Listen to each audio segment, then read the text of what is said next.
How to add bicycle to Uber Eats. Hello everyone, welcome back to my channel How to Use Basics. Today on this tutorial video I will show you guys how to add bicycle to Uber Eats.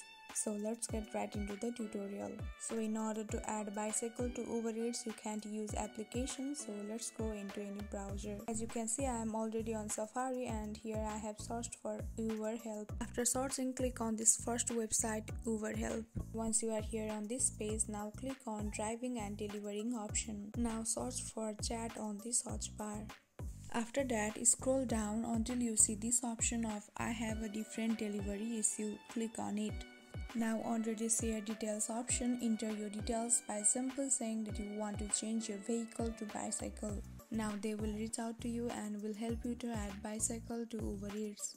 So that's all. In this way you can add bicycle to Uber Eats. I hope you guys found this video helpful. Don't forget to drop a like and subscribe to my channel. Thank you.